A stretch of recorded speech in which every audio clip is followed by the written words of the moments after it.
Tell Me More podcast is being recorded on the lands of the Wurundjeri people of the Kulin Nation.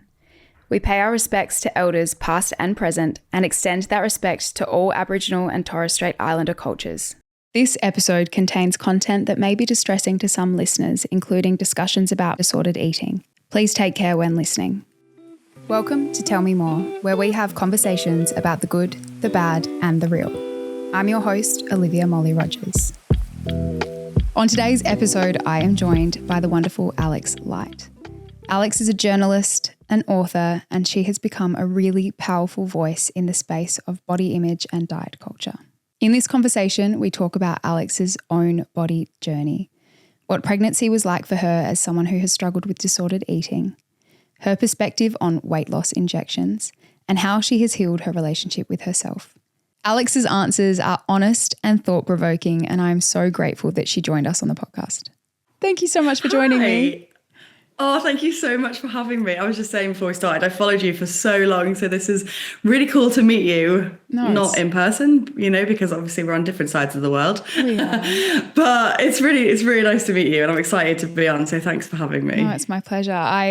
I said to you off mic as well, I went back to find out when we started following each other, and it's been 4.5 years, so it is a solid stint of Instagram friendship. It is. We go way back. We do. I have loved following you. I came across your page during COVID. It was Feb 2021, and I was so comforted by your content. I was going through a hard time. I mean, I think everybody was during COVID.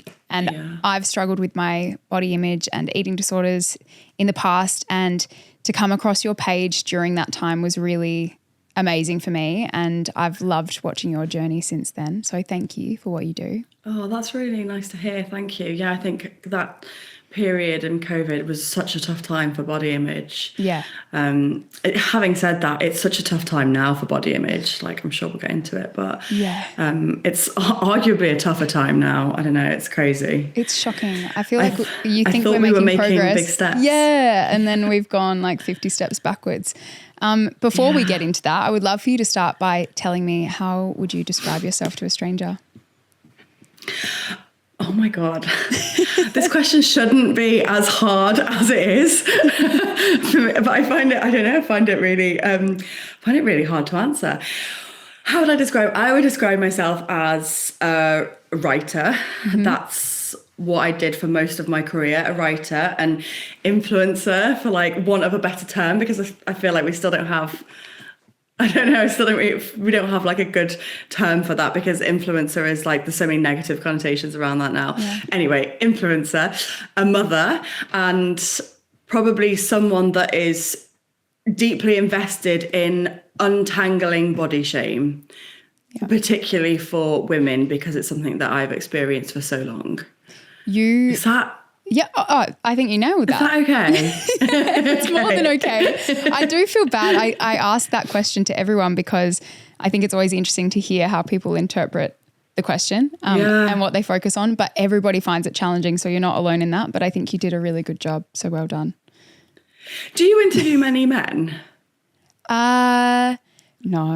I don't. I've interviewed a few men, but even the men, I had a guy on recently who he also found it hard. Do you think they would find it easier? Interesting. Because I was thinking in my head, I bet men would find this easier, because women find it so hard to talk about themselves and sort of big themselves up and highlight their achievements, right? And in my head, Definitely. I'm like, it's just so much easier for men. They can just say it without the judgment and shame that comes with it for women. I think anyway, I didn't mean to make it a gender thing. I just had a thought. I would say, probably not for every single person, but I get what you mean. I think we as women have been told not to be too confident or to be too sure of yourself. So it's hard to then feel like you're promoting yourself in a way. It's really difficult, isn't it? Yeah. When you started your page, you were working in fashion, right? Yes. Can you tell me about what that was like and how you were feeling mentally at that time?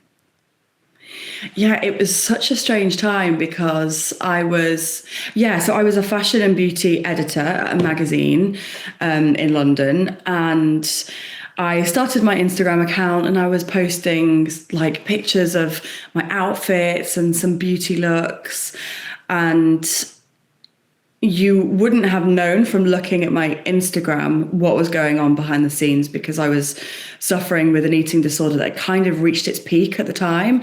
I mean, I've suffered with low body image for my entire life since I became aware of my body as a thing that was perceived and, you know, had standards. So throughout my teens, I had really disordered eating, and I was constantly dieting since the age of about 11.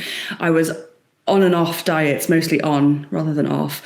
And then in my 20s, that spiraled into an eating disorder. And yeah, it reached a peak when I was starting out on Instagram and posting all these pictures, these outfit pictures. And I was living a kind of dual life, because I was posting these pictures that, and I have to be honest, that were heavily, heavily edited. This was like way before Facetune and photo editing apps existed. You know, they're so accessible and easy now, but it wasn't back then. So I downloaded Photoshop and I watched tutorials on how to like shrink my body, and I would like sculpt my jaw and take inches off my waist and elongate my legs. I did all sorts of stuff, and it was crazy because what I was putting out in the end barely even looked like me, but you actually wouldn't know that if you were just looking at the photo, because I was quite clever with it. And then I started recovery from my eating disorder, and I started to tackle my low body image, which was fueling the need for making these, you know, quote unquote perfect images. And so I started tackling that, and also started to look at diet culture and learn about diet culture and learn about the pressures that made me feel that way in the first place, made me have that low body image in the first place. And at some point it became clear that it was at odds. What I was learning was at odds with what I was putting out in the world, and that actually I was contributing and perpetuating all of these pressures and these standards, these beauty standards that weigh so heavily on women's shoulders and causes so much pain. So I just decided to pivot. It was like completely on a whim, and I was like, I'm sick of this. Like, I don't think what I'm doing is very good. I'm going to put out a post that details my struggles with weight and eating, and I'm just going to be honest about it. And that was it, really. That was like the jumping off point, and it all kind of snowballed from there because the response was so huge. Did you think it would be as positive as it was? No, I didn't. I didn't know what it was going to be met with, because it was at a time when people hadn't started talking really about eating disorders or about body image on Instagram. It was before the wave of, you know, the 2010s wave of body positivity. So I was a bit scared because I had no idea. And also I had told very few people in my life that I had an eating disorder. I think it was probably quite obvious to a lot of people, but it wasn't something that I was comfortable talking about. And then suddenly I opened up to like thousands of people.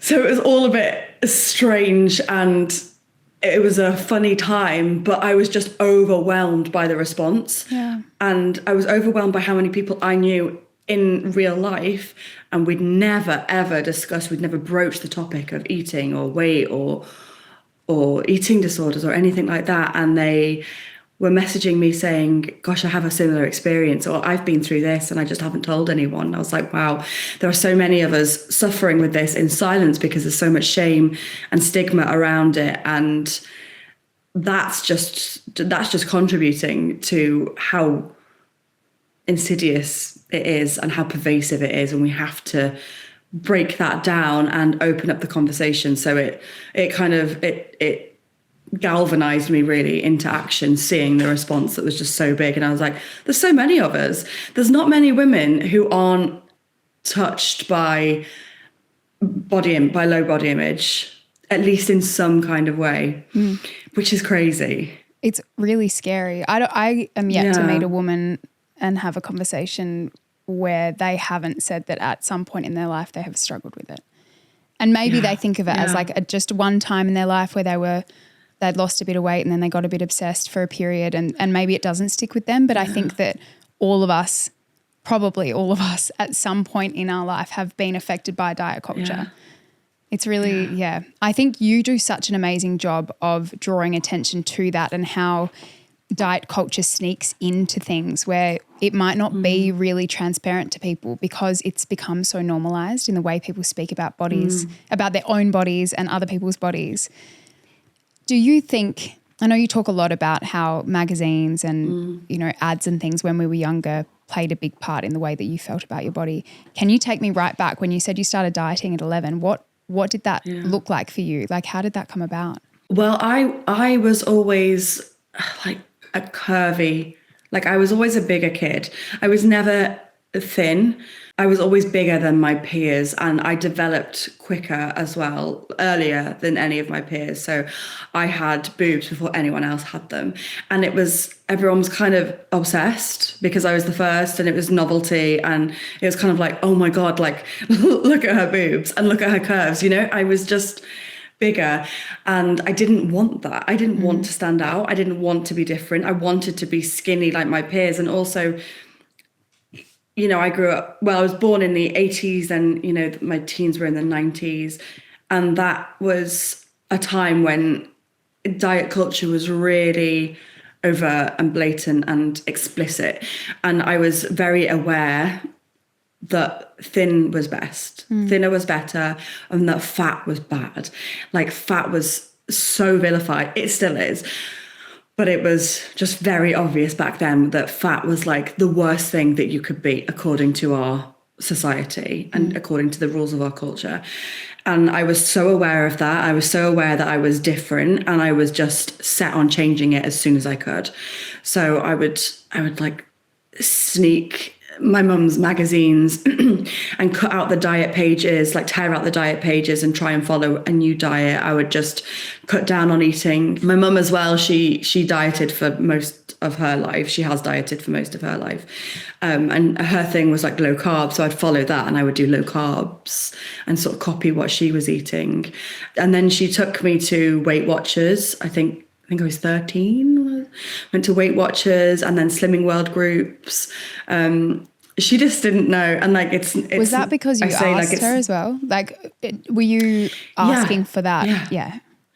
Yeah, definitely. I was asking, I was desperate for some help with it. And she thought like she had the best intentions. Like she thought she was doing what was right for me at the time.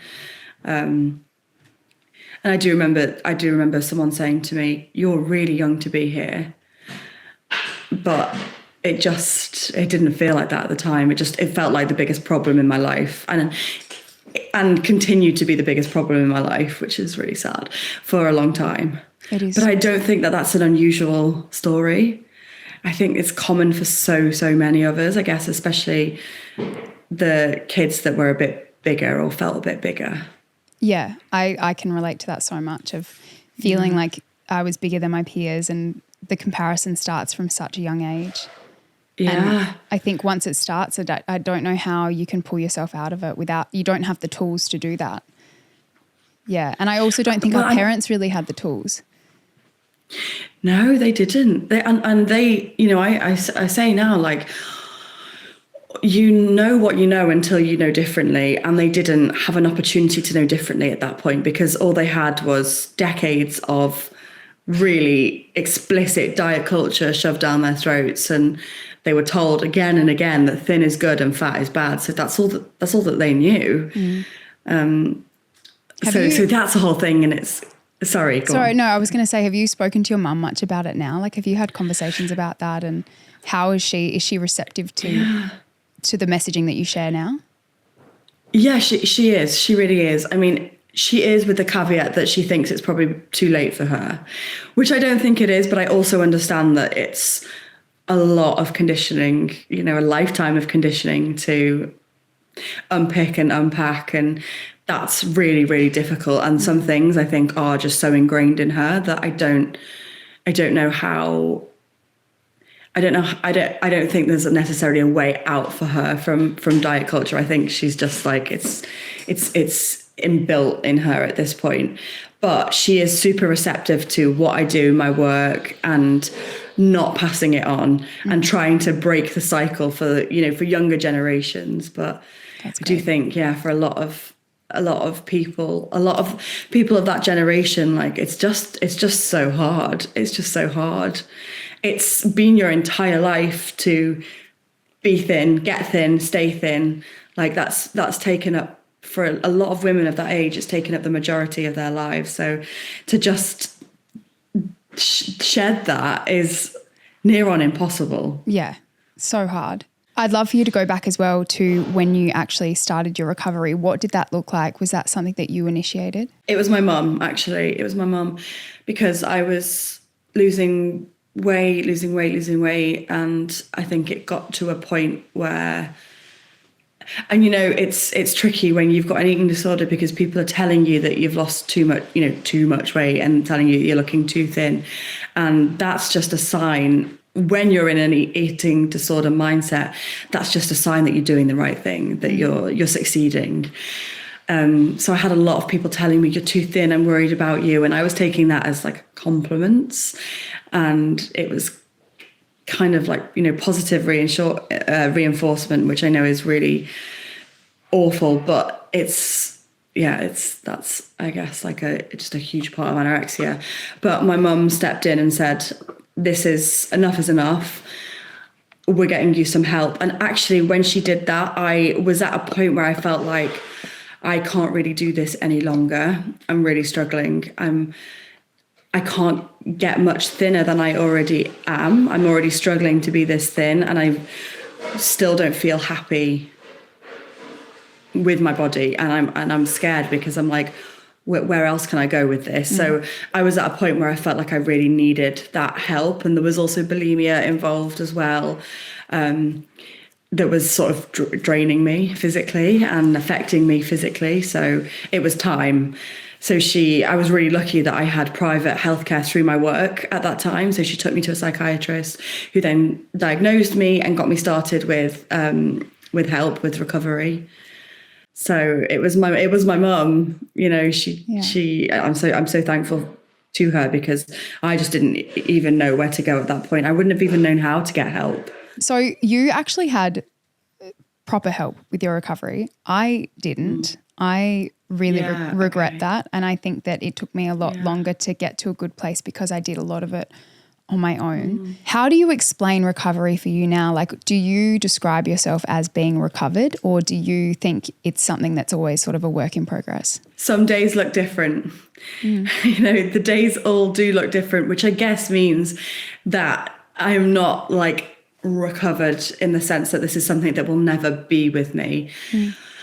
But for the most part, I do feel I've worked so hard. And look, I have had, for like context, I have had probably 10 years. 10 years of therapy and professional help now.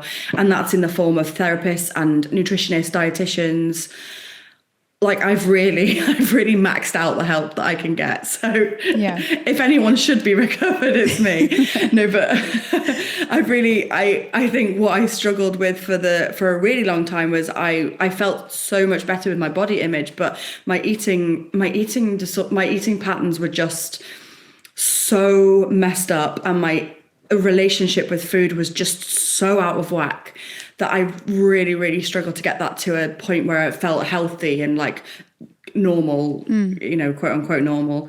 So that's what I needed like longer help with, was that, because I had just picked up so many rules from diet culture and like different diets along the way, that I had all these crazy rules in my diet that meant that it was just a really toxic relationship. So that actually took me a really long time. And I feel like I'm in a good place with that now. But what I will say is that I still struggle when my mental health dips, my relationship with food dips as well. Yeah. And I will turn to food as a source of comfort, and even, sometimes veers into binge eating territory as well. So I have to keep an eye on that. So I guess it's a long, convoluted way of saying, no, I don't think I am fully recovered. I think it is something that will always be there, and something that to an extent I have to manage. But it doesn't feel like a huge daily burden. It's just something that I have to keep at the back of my mind for when I'm less okay in myself. Yeah. If Thank that you for makes sharing any that. sense. It makes so much sense, because that's how I also feel. I feel like there's a lot of pressure to say that you are recovered. It's like this like perfect ending that like that's fixed and I'm never going to think about it again. And I'm like you, if I have a really stressful time in my life and my mental health is dipping a bit, then old thoughts, my eating disorder brain will like be a bit louder and be like, hey, maybe you should do this behavior you used to do and it will make you feel better. But like, you know, that's not true. So you just have to push back and not act on those thoughts. And I think it's like any muscle, you get better at training it. Yeah. Yeah. Yeah. That's so true. It's so true, because and I think you're totally right. Like those thoughts will probably always come up, but you get better and quicker at dismissing them and rationalizing them and realizing that, like, what I always think to myself now when I have those thoughts is what's the healthiest thing for me right now? Is it like following those thoughts, or is it rejecting them and choosing to reject them, which can feel really difficult. You'll know, like it can feel difficult at the time. Like when you have those thoughts, it's easier to follow them and it's harder to reject them. But like, what is the healthiest thing that I can do for myself right now? And that really helps me when I'm having those toxic thoughts is like, think of health, like genuine, real health, not like thinness, because like thinness equals health. Because it's like, think of what is actually healthy for me.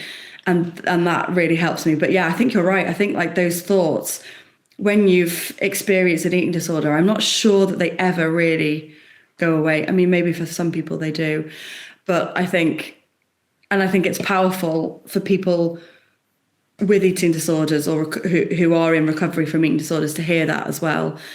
Because I don't know about you, but for me, when I started recovery, all I had in my head, or all of the reference points I had, were things I'd read about or seen on TV or in films or in books. And it was like, girl has eating disorder, girl gets help, girl recovers, she's fine. And recovery is quick and easy. I also saw women who would have an eating disorder and then never recover. Like I'd see those sort of doom stories. Yeah. So I think, either or, there was never sort of an in-between. And I think that the in-between is probably a lot more common and realistic. Definitely. Yeah.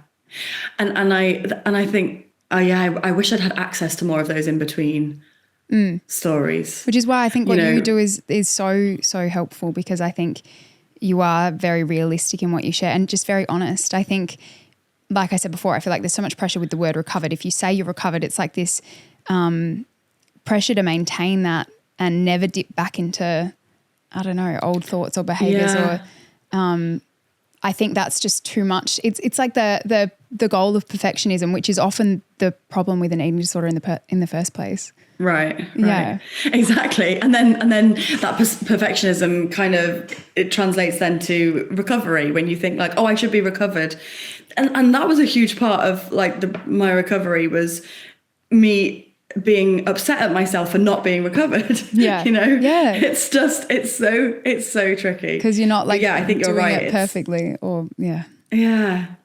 But then I think for people listening as well who are starting recovery or in recovery, I think it's important to know as well that there's like, yes, you might be in recovery for the rest of your life, say, but you can live a life that is largely free of an eating disorder. And that's really important to know as well, to not think that you have to live sort of plagued by this for the rest of your life, because I don't know about you, but I don't, for the majority of for most of my days, I can live my life without how I look or what I eat impacting that. And that for me is a point that I never thought I would get to.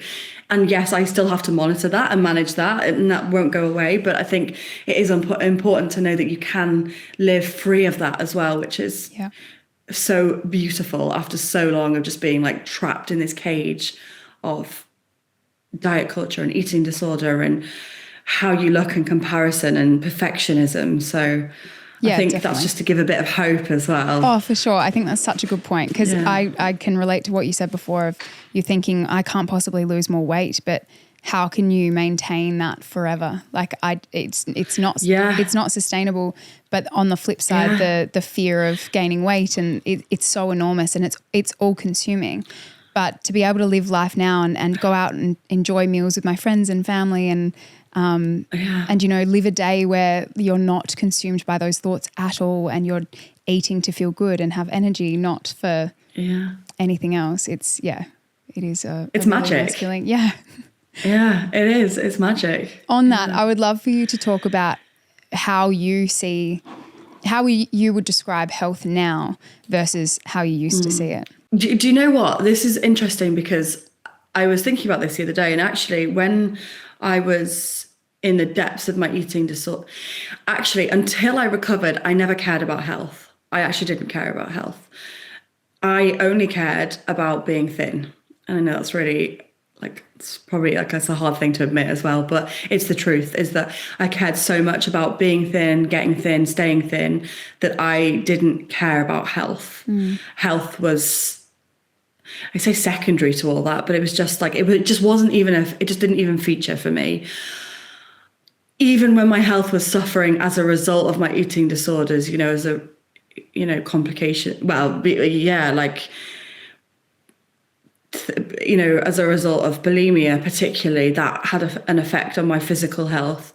But the eating disorder was so big and so prevalent and just so massive in my life and in my head that is the only thing that mattered, and health just didn't feature. And then it was when I started to recover that I started to take care of my health and even just think about my health. Which is sad, isn't it? I don't know. It's sad, and I feel sad that I abused my body for so long. But I do think that's part of having an eating disorder as well. It becomes so big that it's all you care about. And so I try now to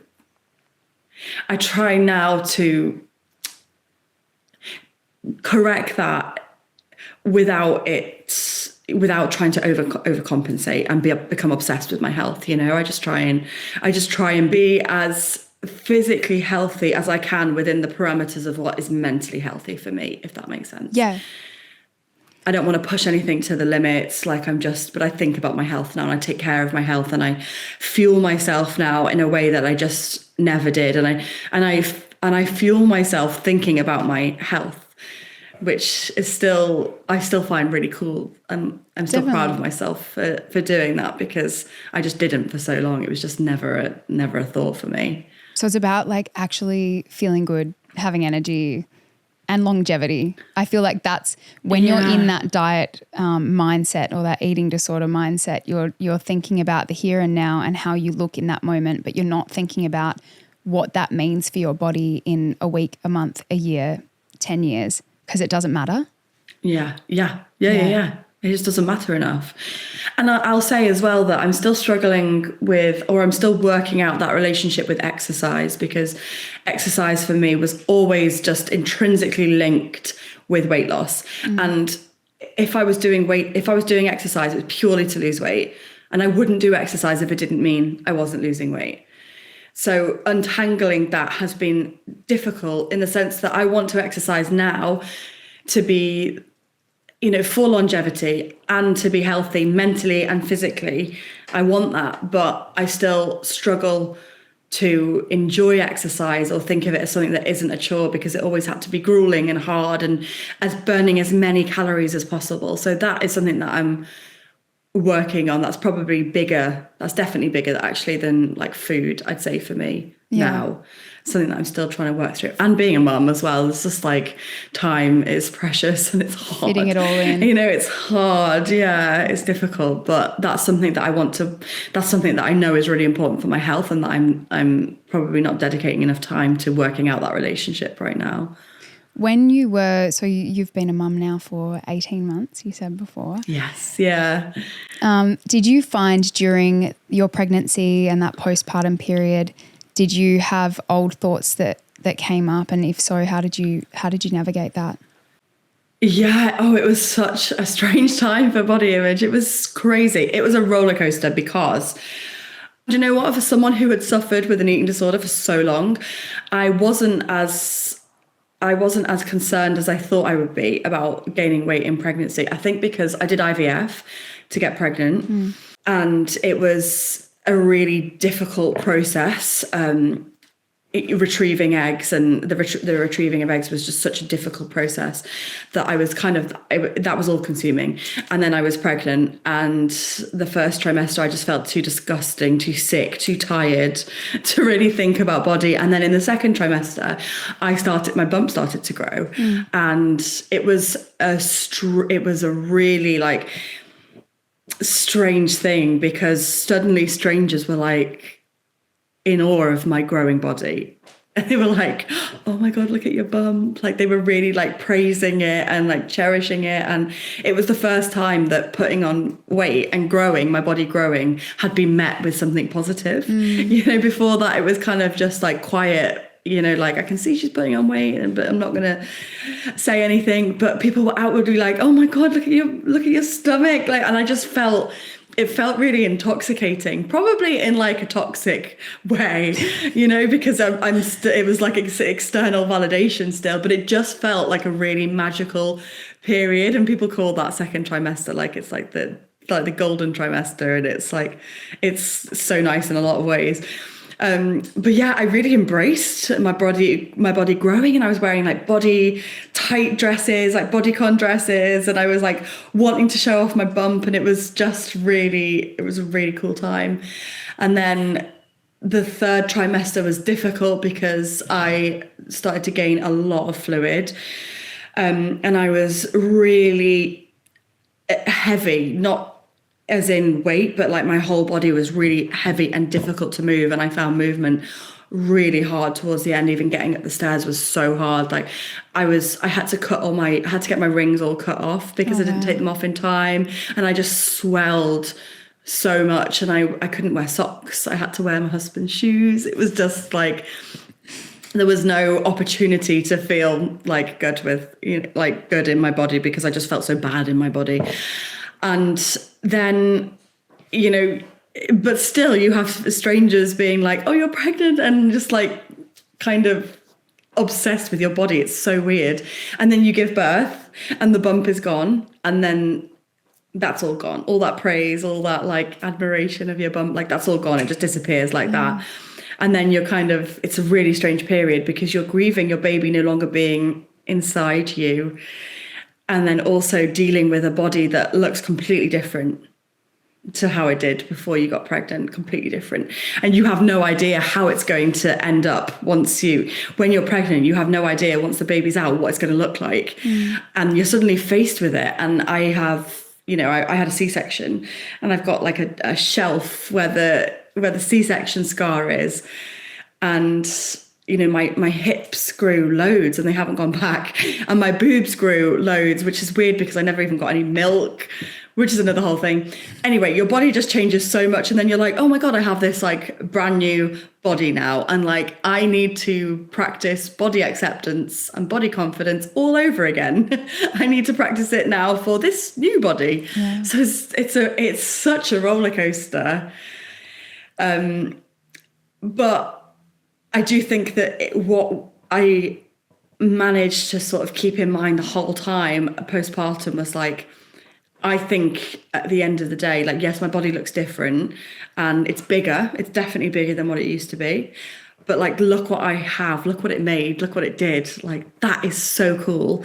And, you know, society is like, bounce back, get your jeans back on, get back into your jeans, like drop the baby weight. You shouldn't be carrying the baby weight. And I just kept in mind the whole time that pregnancy, what my body did, is like an experience that's integrated with me physically forever. And I don't want to erase all traces and all signs of that. Like, I'm happy to see like my C-section scar in the shelf, and, you know, all of the signs of what my body did. Like, that's really cool to have those to have those signs and to keep them. And I don't want to erase all of that and pretend like I never had a baby. Yeah. So that was really important to me. That was a really long answer. Sorry. No, it was really long because there's so many stages. No, but I think it's so important. I know that, you know, my audience is predominantly female and a lot of women my age. And I know a lot of them are trying to get pregnant or might be pregnant right now or are in that postpartum period. And I just think that it's so helpful to hear those kinds of,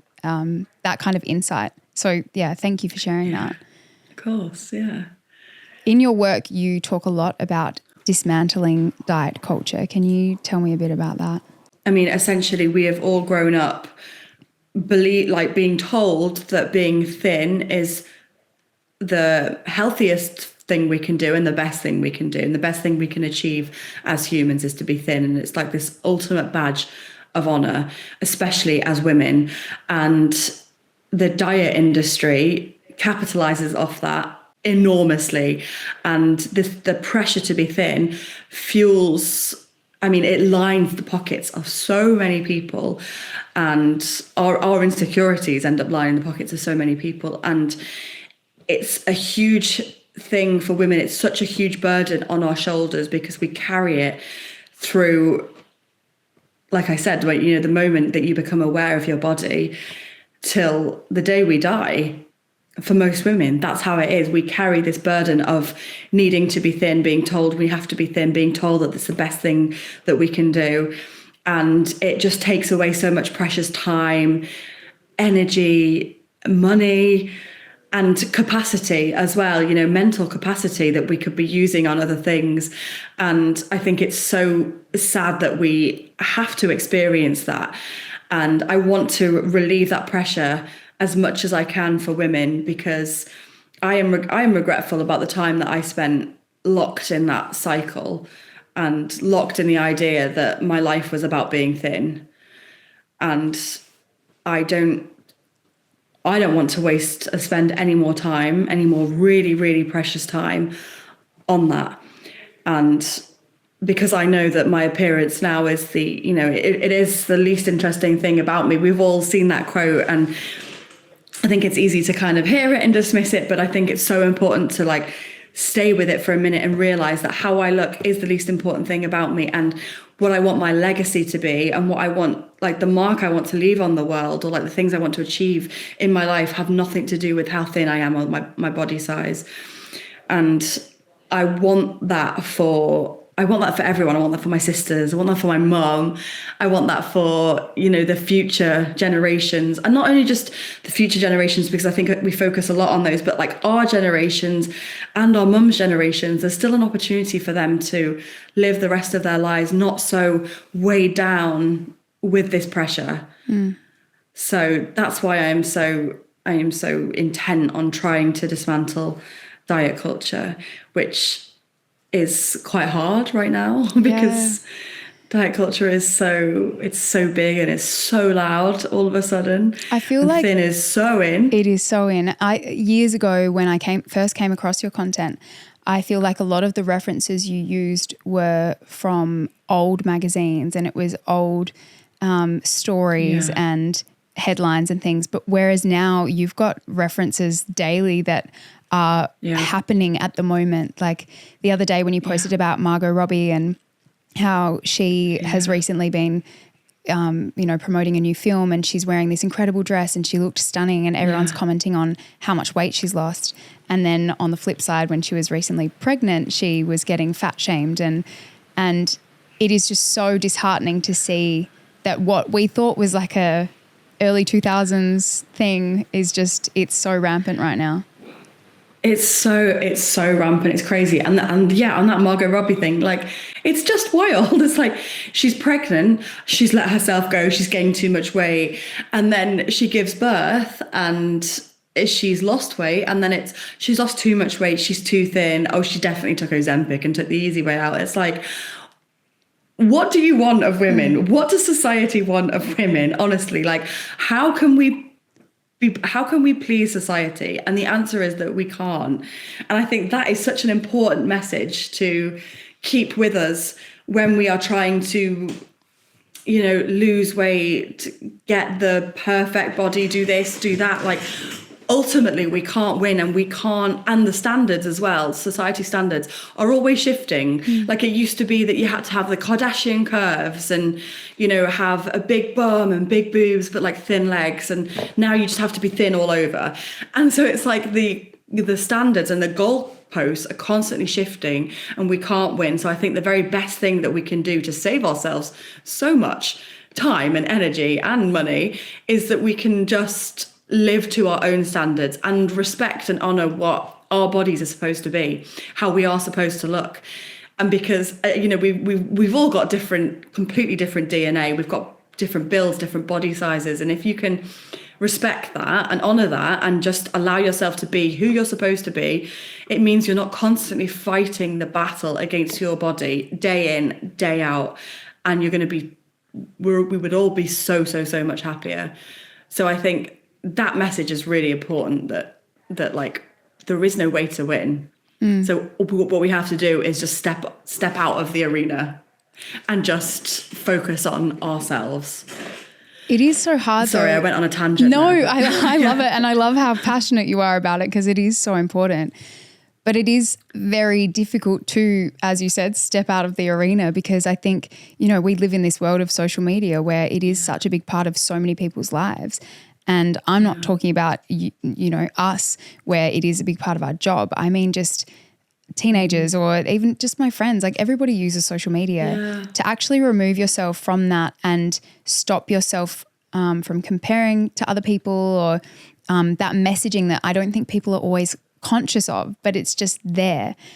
And also now on top of that, things like Ozempic and other weight loss injections, which also you've spoken a lot about. Like, it is so hard to actually remove yourself. It's so hard. And also it's hard because humans are wired for comparison as well. Like, it's an evolutionary thing.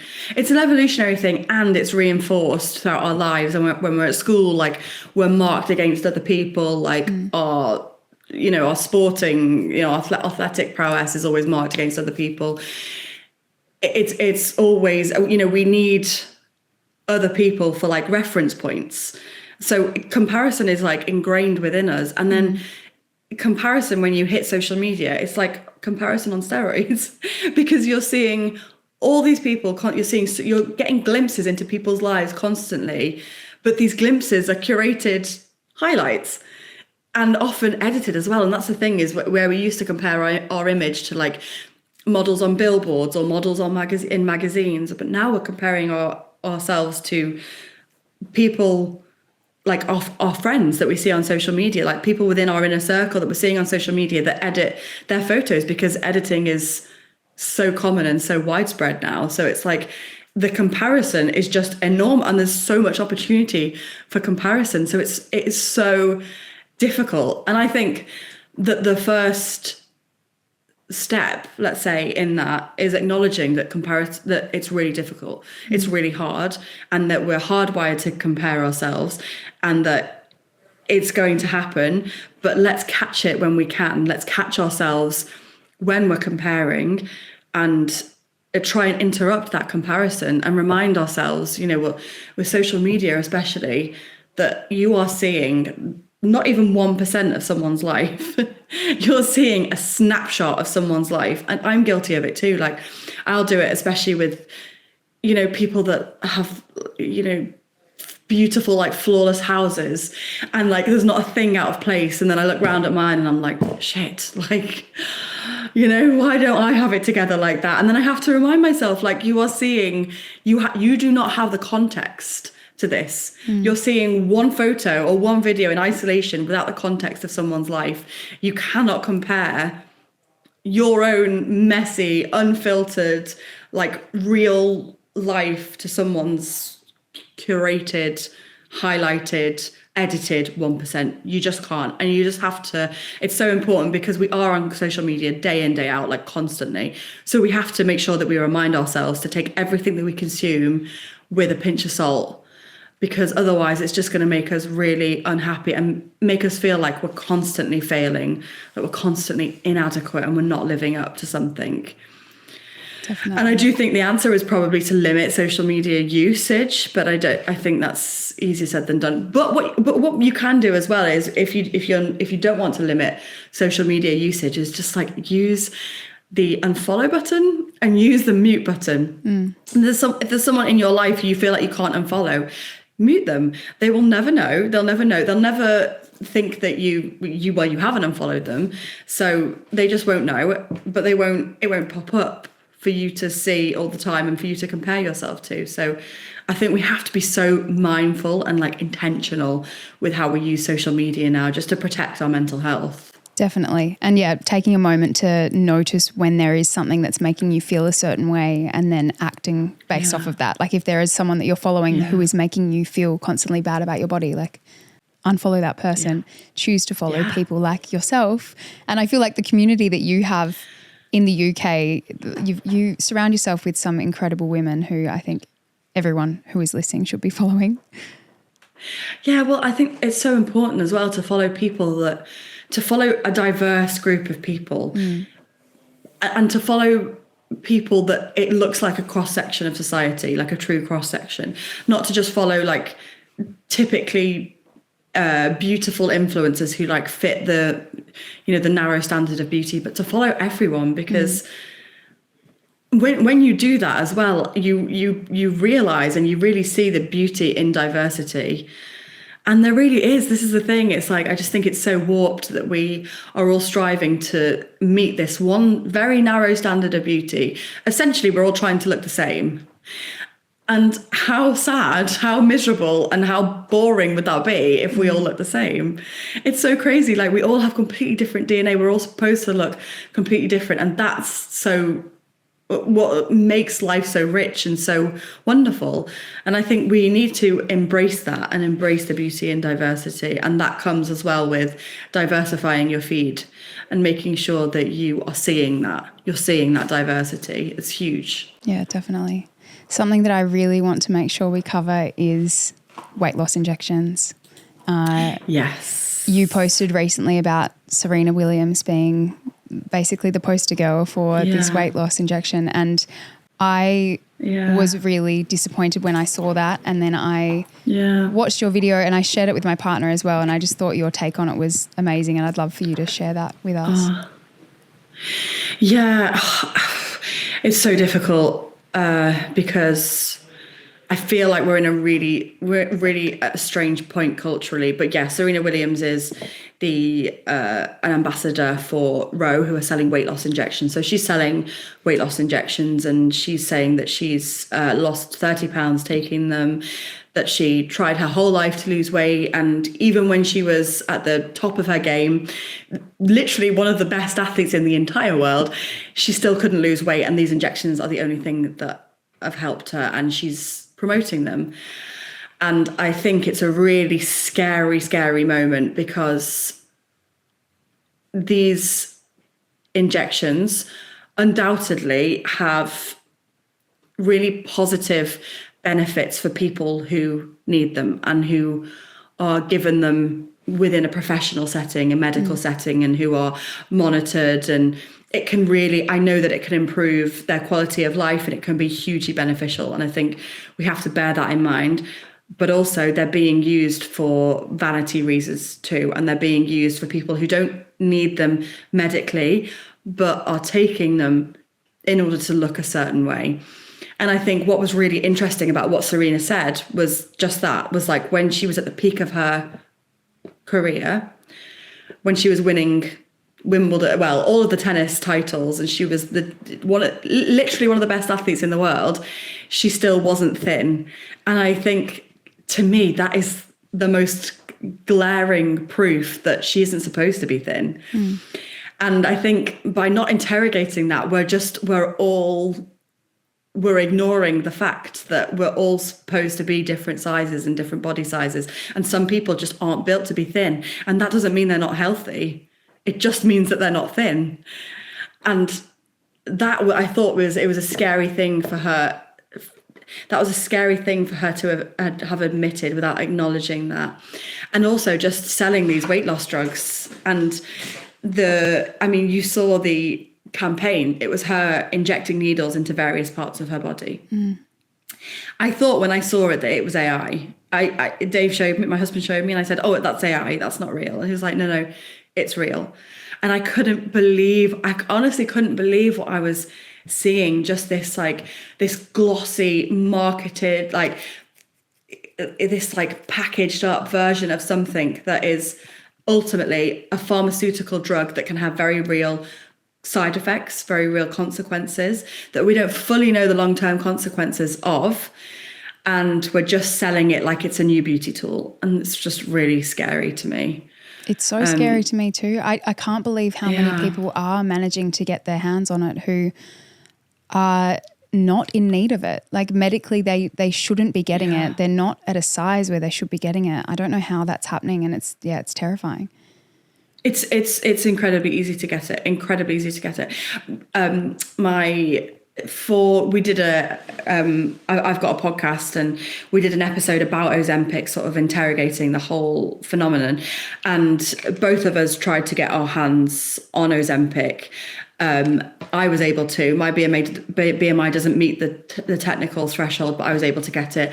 And my co-host, who was pregnant at the time, 8 months pregnant, was also able to get it. It's incredibly easy to get your hands on because it is making so much money for pharmaceutical companies, and it is barely regulated. And I don't know about you. I suspect you might agree with me, because I think this goes for most people with an eating disorder. But if this had come out while I had an eating disorder, there is nothing that would have stopped me from getting my hands on it. I would have found a way. I would have made sure. I would have moved hell and earth to get my hands on this. And I have no doubt that people with eating disorders are doing the same. 100%. But I think terrifying. that's what the scariest part is it's like what we were saying before, that you're not thinking about your longevity and you're not thinking about your health. All you are thinking about is being thin. So at what cost? Like, you're using this drug that you don't know what it's going to do to you in a couple of years or 5-10 years. And you just to be thin. And also it just takes away so much joy. Like, these people that I know that have taken it, and you just don't want to eat. And so there's so much joy and memories to be shared and created with people when you go out for meals, and these people can't even do that because it stops you from wanting to eat. It's just so depressing to me. Yeah. Or experience the joy of food, because you're right, food is joy, and it's social, it's connection and culture. And to have that stripped is just really sad. Yeah. And we don't know the long-term effects, and we also don't know what happens when people stop. I mean, we kind of do, but when people stop taking it, like, there can be a real backlash in terms of weight gain when people stop taking it, because I mean, it's just the body doing its job. It's like, oh God, I've been so hungry, I've lost so much weight, I need to rectify that immediately. I'm starving, let's eat, let's go. And that is meaning a backlash in terms of weight gain for a lot of people. So I feel like that's just not talked about enough either. We're just seeing these, Serena Williams lost 30 pounds with Ozempics, you can too. And it's like we're skipping so much when we do that. We're just leaving out so much important context. Definitely. Now, you've given so many helpful tips throughout, but if there is someone who's listening who is struggling with their body image or an eating disorder, what advice would you give them that can really help them today? I think I would give the advice that I needed throughout my recovery, that I don't think that I had, was that the overarching thing here has to be self-compassion. You have to have so much compassion for yourself, because that's usually what's something that's missing when you're going through disordered eating, low body image, eating disorders. We've been taught to have this kind of self-loathing, really, which is what, sparks everything. And the way that we talk to ourselves, the inner critical self-talk, is just so awful, and it really hinders our recovery and hinders us getting better. So I'd say it's so important to be the most compassionate to yourself that you absolutely can be, and realize that there is a reason that you feel like this, is a reason that you're in this position, and that recovery might not be quick. It might be really long. It was for me, just to put that out there. It was really long for me. It took a lot of help and a long time for me to feel better. That might happen to you too. If it does, it doesn't mean that there's something wrong or bad with you. It just means that for some people it takes longer. And to keep self-compassion at the front of your mind at all times, and to really try and interrupt that negative self-talk, because it's so damaging and it impacts us so heavily. And I think a really great practical thing you can do is to catch yourself in those moments and ask yourself, would I talk to my friend this way, a sister, my mum?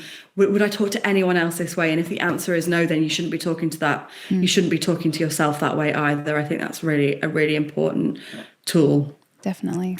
But just be super compassionate with yourself. This is really difficult. It's really hard. It's tricky. Most of us are fighting decades worth of conditioning and, feeling a certain way. And it's really hard to unpick and unpack that. And any progress you make, celebrate it. Even if it's the tiniest bit of progress, celebrate it, because you deserve that. You deserve to feel proud of yourself and to celebrate the smallest wins, because they are important. And eventually they all add up to something.